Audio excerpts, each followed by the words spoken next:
All of you. आज हम लोग पढ़ने वाले हैं बायो सावर्ट का फर्स्ट एप्लीकेशन जो है आपके पास magnetic field due to a long straight current carrying conductor. एक लॉन्ग और स्ट्रेट करंट कैरिंग कंडक्टर होगा, उस करंट कैरिंग कंडक्टर के नियर बाई पॉइंट के ऊपर मैग्नेटिक फील्ड की वैल्यू कितनी होगी वो आपको डिटरमाइन करनी है। इस एप्लीकेशन के बेसिस पे आपको राजस्थान बोर्ड की बुकलेट के एग्जाम्पल 7.1 और 7.2 सोल्व करने हैं। साथ ही आपकी बुक के न्यूमेरिकल प्रॉब्लम 7.3, 7.5 और 7.6, ये टोटल 5 क्वेश्चन आपको इस टॉपिक के रिजल्ट के बेसिस पे सॉल्व करने हैं, जो कि ऑलरेडी मेरे यूट्यूब चैनल पे अपलोडेड हैं। तो आप यूट्यूब पे जाएं, वहां सर्च करें RBSc physics bye Suresh sir. वहाँ पे चैनल की प्लेलिस्ट को ओपन करें और उस प्लेलिस्ट में चैप्टर नंबर 7 को चूज करें। उसके अंदर आपको ये न्यूमेरिकल और एग्जाम्पल सॉल्व मिलेंगे। साथ ही इस टॉपिक के जो PDF नोट्स हैं वो वीडियो के नीचे डिस्क्रिप्शन में लिंक गिवन है, आप वहां से डाउनलोड करें तथा अपनी कॉपी में राउट डाउन करें और समझने का काम हम लोग बोर्ड पे करने वाले हैं। साथ ही अगर आप चैनल पे न्यू हैं तो चैनल को लाइक और सब्सक्राइब जरूर करें और अपने फ्रेंड सर्किल में इसको शेयर करें। और अगर किसी को अपने आसपास कोई डिस्टरबेंस हो रहा है तो वो डिस्टरबेंस बंद करें, कॉपी पेन लें और समझने की कोशिश करें डेरिवेशन को। थोड़ी सी लॉन्ग डेरिवेशन है बट इजी है। ध्यान देना, कैलकुलेट क्या करना है बेटा, मैग्नेटिक फील्ड। टारगेट ये है, किसके लिए कैलकुलेट करना है, एक long straight current carrying conductor. अब कई बार इसको कंडक्टर बोल दिया जाएगा, कई बार यहाँ पे क्या होगा बेटा, वायर आपके पास होगा। तो हमने एक क्या ले लिया, कंडक्टर। ये लॉन्ग है आपके पास, इसका एक एज बोल दिया A और दूसरा एज क्या बोल दिया बेटा, B। ठीक है, इसमें क्या होना चाहिए बेटा, करंट कैरिंग। इसका मतलब कुछ अमाउंट ऑफ करंट इसके अंदर फ्लो होगा और ये करंट कितना बोल दिया, I। इसके किसी एक पॉइंट को क्या बोल देता है बेटा, O, और O से D डिस्टेंस पे एक अननोन पॉइंट कितना है, P। आपको पता है कि अगर इसमें ये I करंट फ्लो होगा, कितना करंट बेटा, I, तो इस I करंट की वजह से इस P पॉइंट के ऊपर sum amount of magnetic field produce होगा। लेकिन इस P पॉइंट पे उस मैग्नेटिक फील्ड की वैल्यू कितनी होगी वो आपको कैलकुलेट करनी है। और किसके हेल्प से करनी है बेटा, बायो सावर्ट। तो बायो सावर्ट लॉ था क्या आपके पास, सर बायो सावर्ट कहते हैं कि dB इक्वल टू होगा μ0 अपॉन में 4 पाई I dl sin theta upon में r स्क्वायर। देखो बायो सावर्ट कहते हैं कि कोई भी शेप ऑफ वायर हो जिसमें करंट कितनी फ्लो हो रही हो, I। ठीक है सर, I करंट है, तो उसमें से एक स्मॉल लेंथ कट कीजिए। स्मॉल लेंथ एलिमेंट आपको पता होना चाहिए। तो क्या इस डेटा में आपको स्मॉल लेंथ कहीं दे रखी है क्या, नहीं। इसका मतलब मैं बायो सावर्ट डायरेक्ट इस पे अप्लाई नहीं कर सकता। तो फोकस करना, इस बायो सावर्ट को यहाँ अप्लाई करने के लिए आपको अज्यूम करना पड़ेगा। कुछ क्या करना पड़ेगा बेटा, अज्यूम। तो पहला अज्यूम कंडीशन क्या है कि एक स्मॉल लेंथ एलिमेंट मुझे चाहिए, तो मैंने एक स्मॉल लेंथ यहां कट कर ली, दैट इज dl। बात कीजिए, ठीक है। अब बायो सावर्ट कैसे लगाते हैं, करंट आ गया, dl आ गया, उससे कितने डिस्टेंस पे, r डिस्टेंस पे अननोन पॉइंट p होना चाहिए। तो क्या इस dl से इस p तक का डिस्टेंस आपके पास गिवन है क्या, नहीं। पहला अजम्पशन क्या किया आपने, एक dl अज्यूम किया। दूसरा, यहां से लेकर यहां तक का डिस्टेंस कितना मान लिया बेटा, r। तो कंसीडरेशन क्या करोगे कि ये डिस्टेंस कितनी है, r। उसके बाद आपको इस dl और r के बीच एंगल पता होना चाहिए, that is angle of sin theta. तो यहां वो एंगल कंसीडर करते थे थीटा। ये रहा dl, ये r, इसके बीच का ये एंगल कितना होगा बेटा, थीटा एंगल आपके पास है। क्या इस थीटा की वैल्यू आपके पास है क्या, नहीं। ये थीटा भी हमने अज्यूम किया इस बायो सावर्ट को यहां अप्लाई करने के लिए। तो जो तीसरा अजम्पशन हमने किया वो कौन है बेटा, थीटा आपके पास है। ठीक है, साथ ही एक एक्सटर्नल डेटा गिवन है, ये जो एंगल है ये फाई है। कितना है बेटा? फाई। ये आपके पास गिवन है। हमने क्या किया बेटा, ये जहां से पॉइंट से हम आर डिस्टेंस कैलकुलेट कर रहे हैं, यहां एक पॉइंट कंसीडर कर लेते हैं, डेट इज ओ डैश, और ये मान रहे हैं कि ओ से ओ डैश तक का जो डिस्टेंस है या जो लेंथ है वो कितना है बेटा? एल है। ये वाला लेंथ कितना है? एल। अब देखो हमने क्या निकाला, बायो सावर्ट लॉ इस पे अप्लाई किया ताकि हम मैग्नेटिक फील्ड कैलकुलेट कर सकें। एक छोटा सा क्वेश्चन मैं आपसे पूछता हूं, मैथमेटिक्स में कई बार क्या होता है कि किसी क्वेश्चन को सॉल्व करने के लिए हम x कोई भी वैल्यू अज्यूम कर लेते हैं, तो क्या वो x हमें पता होती है क्या? नहीं। उसको अज्यूम करने के पीछे हमारा पर्पज ये होता है कि जो आपके पास कैलकुलेशन है वो क्या हो जाए बेटा? इजी हो जाए। तो इसी तरीके से यहाँ इजी करने के लिए हमने बायो सावर्ट अप्लाई करने के लिए ये dl sin थीटा और r स्क्वायर हमने अज्यूम किया है। फिर मैथ में क्या करते हैं कि जो x की वैल्यू हमने अज्यूम करी है उसको डिटरमाइन करते हैं गिवन फॉर्म के अंदर, मतलब जो डेटा दे रखा है उसके टर्म में कन्वर्ट करते हैं ताकि क्वेश्चन को सॉल्व किया जा सके। सेम प्रोसेस हम यहाँ करने वाले हैं कि ये जो हमने अज्यूम किया है dl r और थीटा, इन तीनों को रिप्लेस करेंगे। क्या करेंगे बेटा? रिप्लेस करना है गिवन डेटा में। ये पहला टारगेट है हमारा। और गिवन डेटा क्या है कि ये डिस्टेंस हमें पता है कितना d है और ये एंगल कितना है? फाई। मतलब गिवन डेटा में एक तो d है और एक एंगल फाई आपके पास है। तो आपका पहला मैथमेटिक प्रोसेस ये होगा कि dl r और थीटा को कन्वर्ट करो d और फाई के टर्म के अंदर। तो हम पहला प्रोसेस यही करने वाले हैं, उसके बाद फिर आगे अप्लाई करेंगे हम लोग। तो देखो कन्वर्जेशन के लिए क्या करो बेटा, यहां से एक राइट एंगल ट्राइंगल कंसीडर कर लो एक बार, ठीक है। एक्चुअली में क्या है, पीछे जाके कैमरे में देखना पड़ता है। अभी 2 दिन पहले मैं यही लेक्चर रिकॉर्ड कर रहा था, मैंने पूरा लेक्चर रिकॉर्ड किया बट कैमरे में ऑटो फोकस नहीं हुआ, तो पूरा 32 मिनट का जो लेक्चर है वो ब्लर हो गया। तो वैसे ही दिमाग खराब हो जाता है कि 32 मिनट कंटिन्यू मेहनत करी और उसका कोई रिजल्ट नहीं आया। इसलिए इस बार मैंने देख लिया थोड़ी देर बाद कि रिकॉर्ड प्रॉपर हो रहा है कि नहीं हो रहा, फोकस है कि नहीं ये चीज़। ठीक है, दोबारा हम यहाँ आते हैं आपके पास कि हमें क्या करना है। टारगेट क्या बताया मैंने कि dl r और थीटा ये तीनों आपने अज्यूम किया है, इसको रिप्लेस करना है d और फाई के टर्म में। ये डेरिवेशन करने का हमारा प्रोसेस रहेगा। इसके लिए क्या करो बेटा, एक राइट एंगल ट्राइंगल जो इसमें बन रहा है, ये वाला ट्राइंगल सबको दिखाई दे रहा है। इस पॉइंट को हमने कितना बोला है? O। इसको क्या बोला है? O dash. और ये पॉइंट कितना है? P। ये एंगल कितना है? D, सॉरी डिस्टेंस D है। यहाँ एंगल कितना है बेटा? 90 डिग्री आपके पास। और ये एंगल कितना है? फाई। एक चीज समझा देता हूं, जितने भी कैलकुलेशन करूंगा इस फाई के बेसिस पे करूंगा, मतलब मेरा एंगल जो लूंगा वो कितना लूंगा बेटा मैं? फाई। थीटा मैं इसलिए कंसीडर नहीं करूंगा कैलकुलेशन में क्योंकि थीटा अननोन है और मुझे डेटा निकालना है नॉन के साथ जो मेरे पास गिवन है, तो फाई गिवन है।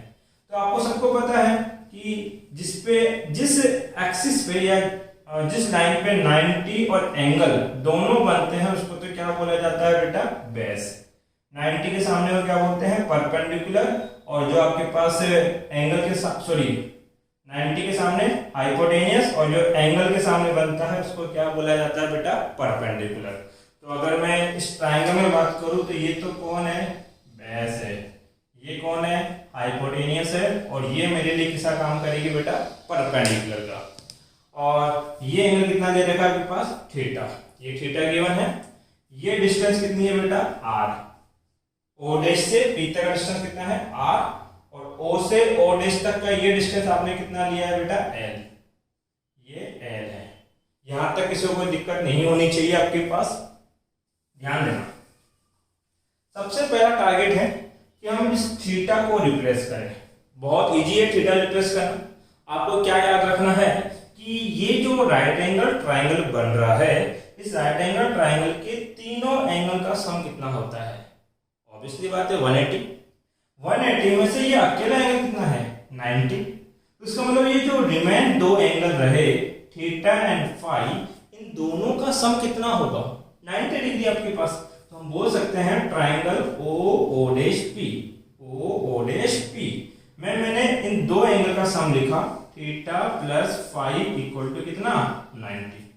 बट मुझे किसकी वैल्यू चाहिए थीटा की, तो मैं थीटा इक्वल टू क्या लिख दूंगा 90 माइनस फाइव। क्लियर है आपके पास। बट मुझे थीटा की वैल्यू किसके टर्म में चाहिए साइन के टर्म में चाहिए, तो इसलिए मैं बोथ साइड साइन से मल्टीप्लाई करूंगा। तो ये तो हो जाएगा साइन थीटा और ये कितना लिखा जाएगा बेटा साइन 90 माइनस फाइव। और ये सबको पता है कि साइन 90 माइनस फाइव क्या होता है बेटा कोस फाइव होता है। साइन 90 माइनस फाइव का कन्वर्जेशन क्या होता है कोस फाइव। तो ये तो लिखना अपनी इक्वेशन नंबर फर्स्ट और ये बनेगी इक्वेशन नंबर सेकंड आपके पास। अब देखो अगले टर्म, तो पहला टारगेट पूरा हो गया। साइन थीटा, थीटा आपका अज्यूम करा हुआ डेटा था और फाई गिवन है, तो जो आपने अज्यूम किया उसको कन्वर्ट कर दिया गिवन फॉर्म के अंदर, तो पहला कन्वर्जेशन पूरा हो गया। अब दूसरा आर को कन्वर्ट करते हैं। आपने फॉर्मूला क्या है बेटा के पास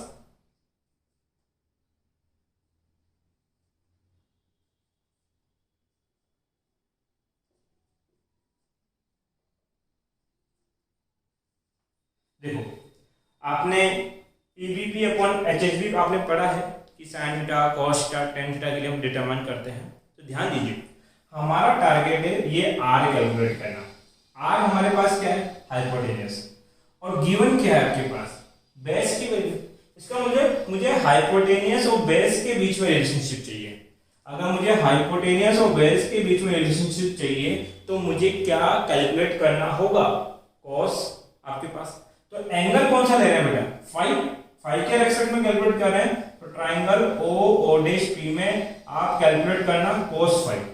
मैंने रीजन बता दिया कि मैं कोस क्यों ले रहा हूं, क्योंकि मुझे आर डिटरमाइन करना है और डी और फाइव के टर्म में चाहिए मुझे आर की वैल्यू। इसलिए मैंने इस ट्राइंगल में किसको कैलकुलेट किया बेटा कोस फाइव को। आपके पास कोस फाइव क्या होता है base upon hypotenuse. Cos five as it is base कितना गिवन है डी, हाइपोटेन्यूस कितना है आर। तो यहां से मैं लिख सकता हूं R equal to D upon में कोस फाइव और ये हो गया 1 अपॉन कोस फाइव। सबको पता है कि 1 अपॉन कोस फाइव क्या होता है सेक फाइव। तो आर इक्वल टू क्या लिखा जाएगा बेटा डी सेक फाइव आपके पास। ये हो गया इक्वेशन नंबर 3। देखो आर अज्यूम था और गिवन कौन कौन है डी और फाइव, तो आर को कन्वर्ट कर दिया डी और फाइव के टर्म में आपके पास। ये हमारा सेकंड प्रोसेस जो हमने कन्वर्ट किया। थर्ड देखो वापस से triangle O O dash P. अब मुझे कैलकुलेट करनी है बेटा स्मॉल लेंथ डीएल।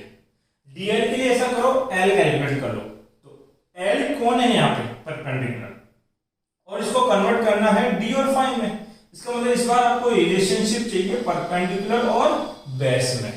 तो अगर परपेंडिकुलर और बेस में रिलेशनशिप चाहिए तो क्या कैलकुलेट करना होगा आपको tan। तो मैंने triangle O O dash P में क्या कैलकुलेट किया tan फाइव। अब tan फाइव क्या होता है tan फाइव होता है p by D perpendicular by base. Perpendicular है l बेस है d, तो ये हो जाएगा l बाई डी।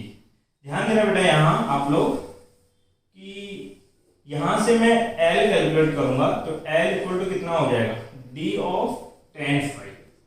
अब बताओ मुझे L चाहिए कि DL चाहिए। मुझे रिक्वायरमेंट किसकी है DL की।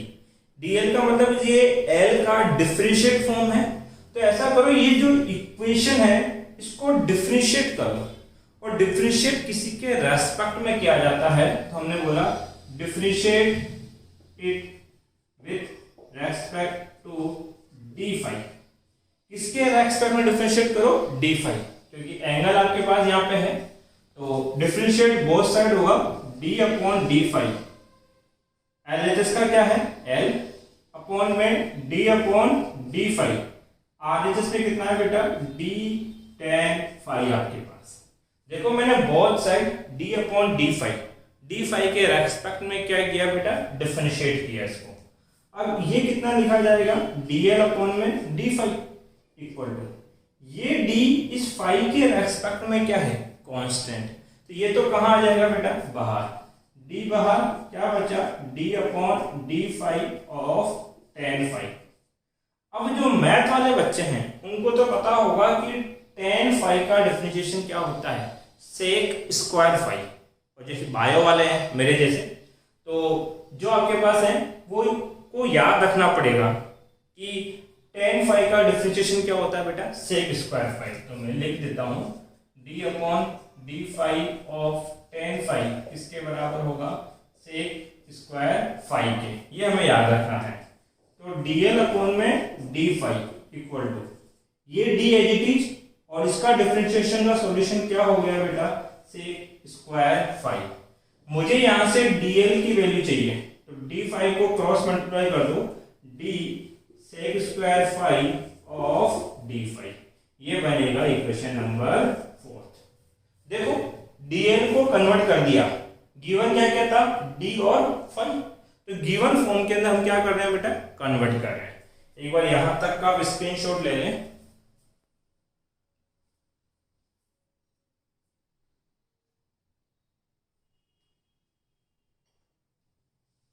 स्क्रीनशॉट ले लिया बेटा, ठीक है। अब ध्यान दीजिए, मैं रफ कर रहा हूं, जहां तक बेटा मुझे रिक्वायर्ड है।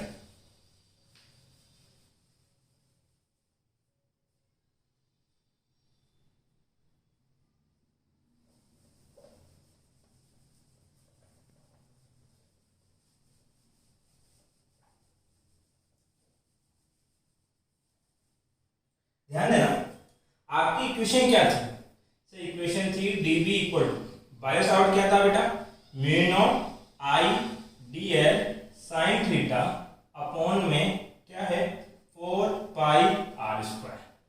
कन्वर्ट करना स्टार्ट करें, तो mu not I as it is, अब कौन है बेटा, dl, और dl को क्या लिख सकते हैं, d sec square five of d5।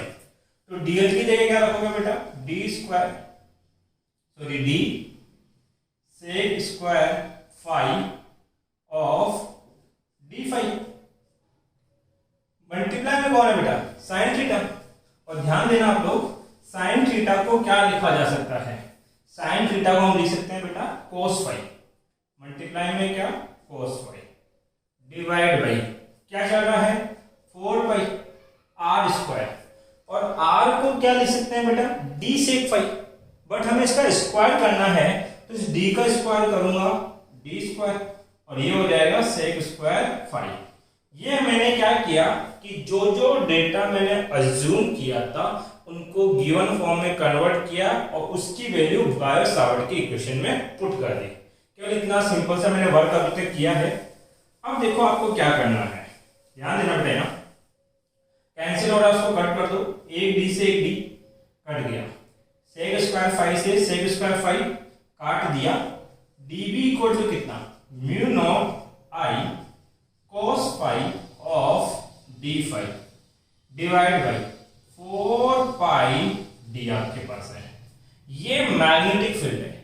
अब देखो आपने बायो सावर्ट की हेल्प से इस स्मॉल लेंथ का इस p पॉइंट के ऊपर एक मैग्नेटिक फील्ड है वो आपने डिटरमाइन कर लिया, बट ये जो मैग्नेटिक फील्ड आया ये केवल इस स्मॉल लेंथ का है।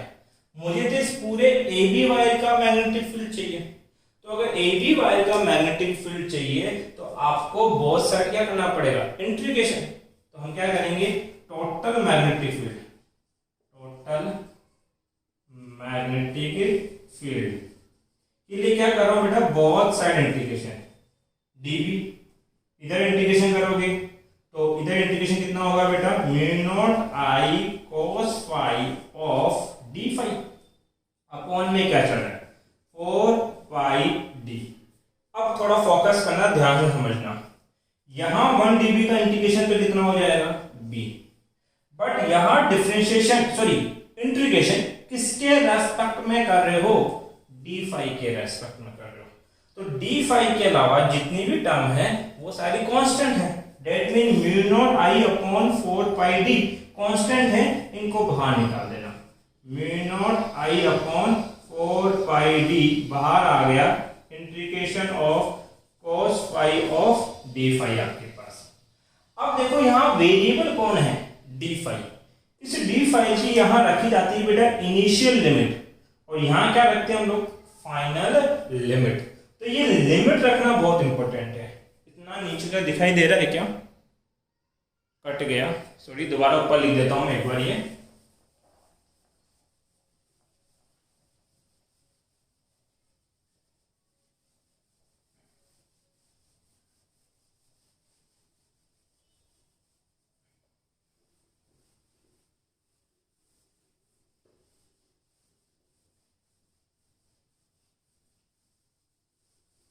ध्यान देना बेटा, मेरी इक्वेशन दोबारा लिख रहा हूं मैं कि मैग्नेटिक फील्ड बी कितना होगा, 1 dB का इंटीग्रेशन तो कितना हो गया बी, यहां डी फाई के रेस्पेक्ट में है तो mu not I 4 pi D, ये सब कांस्टेंट है, इनको बाहर निकाल दो, mu not I upon 4 pi D, थोड़ा ऊपर लिखते हैं ताकि डेरिवेशन पूरी हो जाए, B equal to mu not I upon 4 pi D, constant तब बाहर आ गया, ये लिखा जाएगा बेटा cos phi of D phi. अब देखो यहां वेरिएबल कौन है बेटा, डी फाई। जो वेरिएबल होता है उसकी यहां क्या रखते हैं बेटा हम लोग, लिमिट, यहां रखी जाती है इनिशियल लिमिट, और यहां क्या रखते हैं बेटा, फाइनल लिमिट। अब ये फाई एंगल क्या है सर, ये जो फाई एंगल है वो इस लेंथ के साथ कितना एंगल बन रहा है उसकी वैल्यू है। बट क्या मुझे इस लेंथ डीएल के साथ एंगल चाहिए क्या, नहीं, मुझे तो इस पूरे AB वायर का मैग्नेटिक फील्ड कैलकुलेट करना है, तो AB के साथ कितने एंगल बना रहे हैं वो मैं कैलकुलेट करूंगा। तो A के साथ P का कुछ एंगल बनेगा और B के साथ इसका कुछ एंगल बनेगा, ये जो एंगल बनेगा इसको नाम देंगे बेटा फाई 1, क्या नाम देंगे, फाई 1, और ये जो एंगल बनेगा B के साथ इसको नाम देंगे फाई 2। अब देखो ये जो फाई 1 और फाई 2 है, इनमें से किसी एक की वैल्यू पॉजिटिव होगी और किसी एक की वैल्यू नेगेटिव। देखो ये फाई 1 कैसे बना, जब आप यहां से इधर गए तो ये इसकी डायरेक्शन है फाई 1 की, और फाई 2 कैसे बनेगा, जब बेस से इस तरफ जाओगे, ये है फाई 2 की डायरेक्शन। अब मेरा समझाने का मोटिव ये है, अगर मान लीजिए मैं आपको ये कहता हूं कि +30 डिग्री बनाओ, तो ये बेस लोगे आप, और बेस से किधर जाओगे, ऊपर की ओर, ये ऊपर की ओर गया मैं, तो ये मोशन बताओ कैसा है, तो ये आप मूव कर रहे हो एंटी क्लॉकवाइज। कैसे मूव कर रहे हो, एंटी क्लॉकवाइज आपके पास। अगर मान लीजिए आप बेस से एंटी क्लॉकवाइज डायरेक्शन में मूव करोगे तो जो एंगल कंसीडर किए जाएंगे आपके पास वो कैसे होंगे बेटा, पॉजिटिव। बट अगर मान लीजिए मैं कहता है कि -30 डिग्री बनाओ, तो -30 डिग्री कैसे बेटा, ये आपका क्या है, बेस, और आप कहां जाओगे बेटा, डाउनवर्ड, तो ये जो एंगल फॉर्म होगा ये कितना होगा, -30 डिग्री। और -30 डिग्री बनाने के लिए आपको कैसे मूव करना पड़ रहा है, क्लॉकवाइज। डेट में अगर आप एंटी क्लॉकवाइज डायरेक्शन में एंगल बनाओगे तो +30 डिग्री बनेंगे, मतलब पॉजिटिव एंगल आपके पास बनेंगे, और अगर क्लॉकवाइज डायरेक्शन में चलोगे तो एंगल कैसे बनेंगे, नेगेटिव। अब देखो ये डायरेक्शन कैसी है, तो ये डायरेक्शन है क्लॉकवाइज, और क्लॉकवाइज में एंगल कैसे आते हैं बेटा, नेगेटिव, मतलब फाई 1 कैसा देना है, माइनस का। ये डायरेक्शन जो कैसी है बेस से, तो ये डायरेक्शन है एंटी क्लॉकवाइज, इसलिए फाई 2 कैसा लेंगे बेटा, पॉजिटिव। तो आई थिंक एंगल कब पॉजिटिव लेना है कब नेगेटिव लेना है ये बात आप लोगों को समझ में आ गई होगी। अब देखो यहां पे वेरिएबल कौन था, डी फाई, कौन है वेरिएबल, डी फाई, जो कि एंगल है। तो यहां पे एंगल की इनिशियल वैल्यू ली जाएगी और यहां क्या ली जाएगी बेटा, फाइनल। तो जो इनिशियल एंगल है वो कितना है, फाई 1, और फाइनल एंगल कितना बनेगा, फाई 2। तो वैल्यू पुट करो, ये हो जाएगा -k∅1, और यहां एंगल क्या रखेंगे बेटा, +k∅2। ये अगर लिमिट आपने पुट कर ली तो आगे तो बस मैथमेटिक्स है जिसको हमें सॉल्व करना है। मैग्नेटिक फील्ड B कितना हो जाएगा बेटा, म्यू नॉट I/4πd आपके पास है। cos फाई का इंटीग्रेशन क्या होता है, cos फाई का इंटीग्रेशन होता है sin फाई। क्या होता है बेटा, sin फाई आपके पास, और आपके पास लिमिट क्या चल रही है बेटा, -φ1 से φ2 आपकी है। Magnetic field B equal to कितना होगा, mu not I upon 4 pi D. Limit कैसे ओपन करते हैं, लिमिट ओपन करते हैं बेटा upper limit minus of lower limit, that is sine, इस फाई की जगह पहले अपर लिमिट रखो साइन फाई 2, फिर माइनस साइन लगाओ और फाई की जगह लोअर लिमिट साइन, और लोअर लिमिट कितनी है बेटा माइनस फाई 1। अब देखो आपने ये कंसेप्ट पढ़ा होगा, साइन माइनस थीटा हो तो इसको लिख सकते हैं माइनस के साइन थीटा। इसका मतलब थीटा में अगर माइनस साइन लगा हो तो वो माइनस साइन के टर्म में बाहर आ जाता है। तो ये कुछ ऐसा ही केस आपके पास है।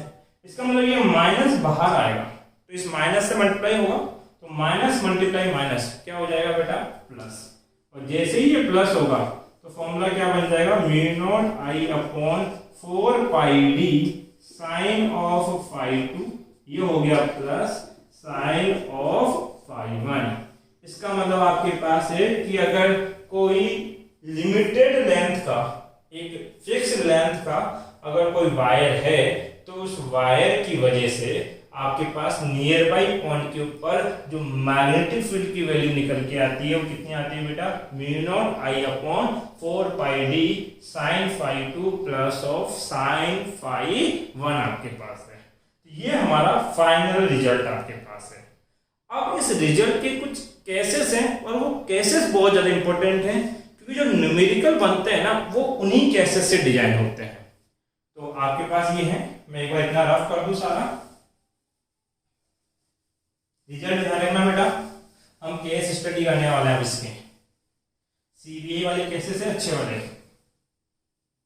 ये मान के चलिए अगर स्ट्रेट वायर का कोई न्यूमेरिकल आएगा तो उन केसेस का डिपेंडेंसी जरूर होगी आपके पास, और आप जो न्यूमेरिकल मैंने बताए, जो एग्जाम्पल बताए वो सोल्व करोगे तो आपको खुद से भी पता लग जाएगा कि केसेस का इंपॉर्टेंस कितना है यहाँ पे।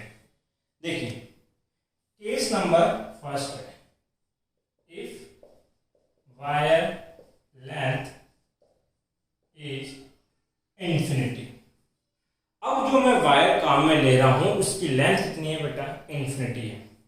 अब इंफिनिटी कैसे शो करते हैं, एक वायर लीजिए और उसके ऊपर डैश डैश डैश डैश, मतलब ये कहाँ जा रहा है इंफिनिटी से, और नीचे भी क्या लगा दो बेटा डैश डैश डैश डैश, ये भी कहाँ जा रहा है इंफिनिटी पे आपके पास। अब कई बच्चों के दिमाग में ये आता होगा कि सर क्या इंफिनिटी लेंथ का वायर होना पॉसिबल है क्या। देखिए वैसे तो इंफिनिटी लेंथ का वायर पॉसिबल नहीं है, बट हम कंपैरिजन करके बोल सकते हैं कि ये साइज में कैसा है इंफिनिटी। जैसे मान लीजिए आप अर्थ पे खड़े हैं और आपको अपने लेवल पे बोला जाए कि भैया अर्थ का एरिया कैलकुलेट करके लेके आओ। अगर मान लो मैं आपको बोलूँ इस बोर्ड का एरिया कैलकुलेट करो तो बहुत ईजी आपके लिए, इसकी ब्रेथ निकाली, इसकी लेंथ आपने निकाली, मल्टीप्लाई कर दिया, एरिया हो गया। मतलब आप बोलोगे कि ये फाइनाइट एरिया है, एक फिक्स एरिया बोर्ड का आपको मिलेगा। बट अगर मैं आपको बोलूँ कि इस अर्थ का एरिया कैलकुलेट करो तो आप क्या बोलोगे कि अर्थ का एरिया आपके लिए क्या है, इन्फिनिटी है, आप उसको कैलकुलेट नहीं कर सकते। सिमिलरली अगर मान लीजिए इस बोर्ड के ऊपर एक छोटी सी चींटी कहीं घूम रही है तो उस चींटी के लिए ये एरिया कैसा लगेगा, इन्फिनिटी, क्योंकि वो जहां तक भी देखेगी। मान लो अपने आप को एक चींटी अज्यूम कर लो और यहाँ पे बैठ जाओ आप और फिर चारों तरफ देखो तो आपको व्हाइट व्हाइट सरफेस ही दिखाई देगा। मतलब आप क्या बोलोगे कि मैं जहां तक देख पा रहा हूँ व्हाइट है, इसका मतलब मेरे लिए ये साइज कैसा है बेटा, इन्फिनिटी। सिमिलरली मान लीजिए ये वायर है आपके पास, ये वायर है और इस वायर का लेंथ कुछ होगा L, और जिस P पॉइंट पर आप कैलकुलेट करो वो डिस्टेंस कितना है D। अगर ये लेंथ बहुत बहुत बड़ा हो, जितने डिस्टेंस आप डिटरमाइन कर रहे हो उसकी वैल्यू से, तो आप बोल पाओगे कि इस वायर की लेंथ कैसी है बेटा, इन्फिनिटी। तो इन्फिनिटी होने का केस ये है। अब देखो इन्फिनिटी होने से क्या चीज बदल जाएगी इस फॉर्मूले के अंदर, वो डिटरमाइन करना है। मान लीजिए इतने लेंथ का वायर होता तो P के साथ ये एंगल बनाता और इस एंगल को हम क्या बोलते हैं, फाई 1। ठीक, मान लो वायर की लेंथ इतनी होती तो फिर ये एंगल कुछ इतना बनता आपके पास, कितना, फाई 2, सॉरी फाई 1 का दूसरा पार्ट फाई 1 डैश। लेंथ मान लो यहां तक भी होती तो फिर ये एंगल इतना बनता आपके पास। एक चीज नोटिस कर रहे हो आप, पहले लेंथ कम थी तो एंगल कम था, जैसे जैसे लेंथ बढ़ाते गए एंगल बढ़ता गया और 90 कुछ यहां तक जाता है। इसका मतलब अगर ये बहुत बड़ी लेंथ हो जाएगी, इन्फिनिटी लेंथ हो जाएगी, तो ये एंगल अप्रोक्सीमेट कितना चला जाएगा बेटा 90। डेट मीन अगर आपके पास वायर की लेंथ कैसी है इन्फिनिटी, तो उस केस के अंदर ये जो φ1 एंगल बनेगा वो कितना होगा 90 डिग्री। ऐसे नीचे देखो, इस एंगल को हम क्या बोलते हैं बेटा φ2। अगर नीचे की लेंथ बढ़ाओगे तो फिर ये एंगल भी बढ़ेगा, लेंथ और बढ़ा दो तो एंगल और बढ़ जाएगा, मतलब ये एंगल भी अप्रोक्सीमेट कितना जाना चाहता है बेटा 90, तो φ2 भी कितना बेटा 90। इसका मतलब जब आपका वायर जो है वो दोनों तरफ से इन्फिनिटी लेंथ का है, ध्यान देना क्या बोल रहा हूं, बोथ साइड होना चाहिए, बोथ साइड से क्या है इन्फिनिटी लेंथ का है, तो φ1 एंगल भी 90 डिग्री होगा और φ2 एंगल भी कितना होगा 90 डिग्री होगा आपके पास। अब ध्यान दो बेटा, यहां आपके पास इन दोनों की वैल्यू यहां रखो, तो इन्फिनिटी लेंथ के वायर के लिए मैग्नेटिक फील्ड कितना होगा μ0I/4πd साइन φ2 की जगह रखो 90 प्लस साइन φ1 की जगह भी 90, तो b इंफिनिटी कितना हो जाएगा बेटा μ0I/4πd, साइन 90 की वैल्यू 1, इसकी वैल्यू भी 1, 1 और 1 कितना लिखते हैं बेटा 2, तो ये मल्टीप्लाई बाय क्या लिख दिया 2, 2 से कैंसिल आउट करो, तो इन्फिनिटी लेंथ के वायर का मैग्नेटिक फील्ड होता है μ0I/2πd। ये फॉर्मूला आपको याद रखना है। किस लेंथ का वायर है बेटा इन्फिनिटी लेंथ का वायर। अब इसका एक और केस है, केस नंबर 2, वो क्या है ध्यान देना,